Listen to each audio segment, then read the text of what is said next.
अस्सलाम वालेकुम, कैसे हैं आप सब। उम्मीद है बिल्कुल ठीक ठाक होंगे। ये जो प्लांट आप अपने स्क्रीन पर देख रहे हैं बहुत ही क्यूट प्लांट है। इतना क्यूट ये प्लांट है, उतना ही क्यूट सा इसका नाम भी है। इस प्लांट को कहते हैं कैलमकोए और जियालिस। इसके अलावा इसको कॉपर स्पून भी कहते हैं और इसके अलावा इसको सिल्वर स्पून भी कहा जाता है और एक दो नाम इसके और है।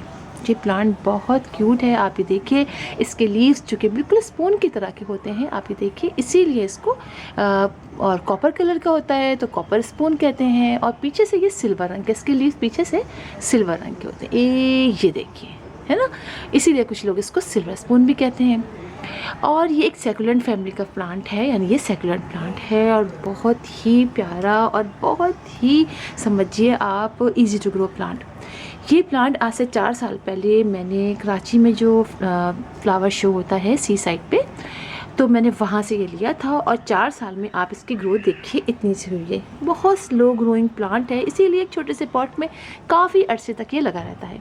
ये एक छोटे से पॉट में आया था और फिर मैंने इसको थोड़े बड़े पॉट में कुछ 1-1.5 साल बाद लगा दिया और अब माशाल्लाह से आप देखिए ये कितना बड़ा हो गया है और इसके कलर्स देखिए कितने प्यारे आते हैं, बिल्कुल ऐसे तरीके कॉपर कलर के। और नीचे जब ये थोड़े पुराने हो जाते हैं तो थोड़े से देखिए आप ग्रीन, और जो कि मैंने इसको वॉश किया है, काफ़ी दिनों से मैंने इसको वॉश नहीं किया था और वहाँ धूप में रखा हुआ था, तो अब मैंने वॉश किया तो थोड़े से ग्रीन लग रहे हैं, मैंने बिल्कुल सिल्वर रंग के हो जाते हैं और बहुत अच्छा और बहुत प्यारा प्लांट है। इस प्लांट को आप कटिंग से भी ग्रो कर सकते हैं और इसके अलावा आप इसको लीव से भी ग्रो कर सकते हैं। कटिंग से देखिए मैंने ग्रो किए हैं, ये जो 2 प्लांट आप देख रहे हैं ये दोनों मैंने कटिंग से ग्रो किए हैं और ये जो प्लांट आप देख रहे हैं ये मैंने लीव से ग्रो किया है।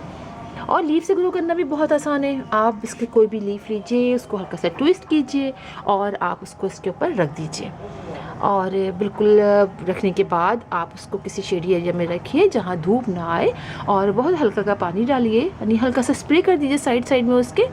पानी उसके ऊपर ना डालें ज़्यादा, साइड में स्प्रे कर दीजिए और जिस तरह हम सेकुलेंट की लीफ से उसको हम प्रोपेगेट करते हैं, बिल्कुल ऐसे ही इसको प्रोपेगेट किया जाता है। इस प्लांट को बहुत ज़्यादा पानी की ज़रूरत भी नहीं होती है। हाँ, जब हम इसको बहुत देर धूप में रखते हैं तो फिर मैं इसको रोज़ाना पानी दे देती हूँ जब बहुत देर धूप में रखूँगी। वैसे ये प्लांट जो है वो शेडी एरिया में ग्रो नहीं कर सकता, अच्छा ग्रो नहीं करता है, इसीलिए इसको ऐसी जगह रखते हैं, ऐसी लोकेशन पे जहाँ पर इसको आधा 1 घंटे की डायरेक्ट सनलाइट मिल जाए या फिर ब्राइट इनडायरेक्ट सनलाइट मिल जाए। मेरे जिस जगह पे रखा हुआ है यहाँ रोज़ाना सर्दियों में भी और गर्मियों में भी इसमें आधे घंटे की डायरेक्ट सनलाइट आती है। आप ये देखिए और कितना प्यारा ये प्लांट हो रहा है।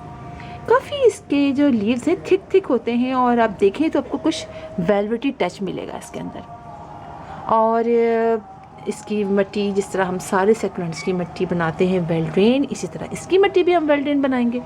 इसमें सैंड की मिकदार ज़्यादा रखेंगे और उसके अंदर आप अपने गार्डन की सॉइल रख लीजिए या थोड़ा सा कॉम्पोस्ट रख लीजिए या थोड़ा सा कोकोपीट, यानी अच्छी रिच मिट्टी बनाएंगे और थोड़ी सी ऐसी जिसमें पानी बहुत देर खड़ा ना रहे।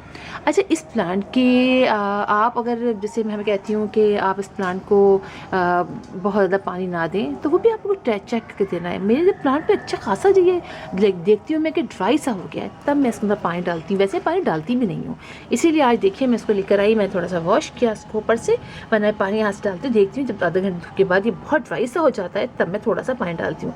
इतना पानी नहीं डालती कि नीचे से ड्रेन आउट हो, बस इतना डालती हूँ कि हाँ बस नीचे तक पहुँच जाता होगा, इसलिए कि वेल ड्रेन सॉइल है, लेकिन बहुत ज़्यादा नहीं डालती हूँ पानी में। इसीलिए देखिए माशाल्लाह से 4 साल से मेरे साथ ग्रो कर रहा है। और इसके देखिए कुछ ब्रांचेस मैंने लगाई हैं, 4 ब्रांचेस मैंने इसमें से 3 निकाली थी, एक तो टूट के उसका लीफ ही गिर गया था पूरा, और 3 ब्रांचेस निकाली थी। 2 देखें ये लग चुकी हैं इसके अंदर और एक यहाँ नहीं लगी, वो ड्राई हो गई। लेकिन ये देखिए ये लगे हैं, लीफ से निकला है और फिर मैंने पिंचिंग कर दी तो देखिए मेरे ये 2 हो गए हैं।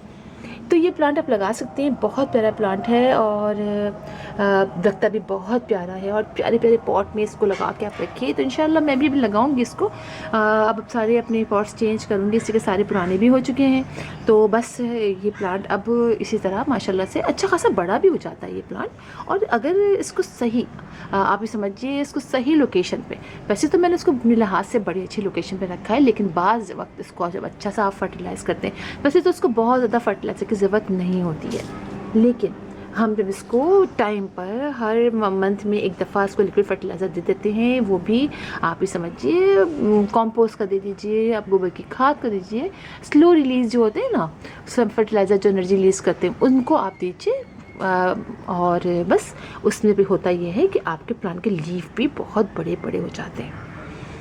तो आप ये देखिए, अब ये है, अब मैंने भी अभी एक लीफ यहाँ रखा है, ये मेरा पेंसिल कैक्टस है ग्रीन वाला, और देखिए ये लीफ एक टूट गया था, मैंने अभी रखा है। तो अब ये लीफ, ये है ना लीफ, ये लीफ इसके यहाँ से ये है ना, इसको मैं ऐसे करके और ऐसे रख दूँगी बस, और उसको शेडियर में रखूँगी, हल्का हल्का सा पानी मॉइस्ट कर दूँगी, बहुत ज़्यादा नहीं।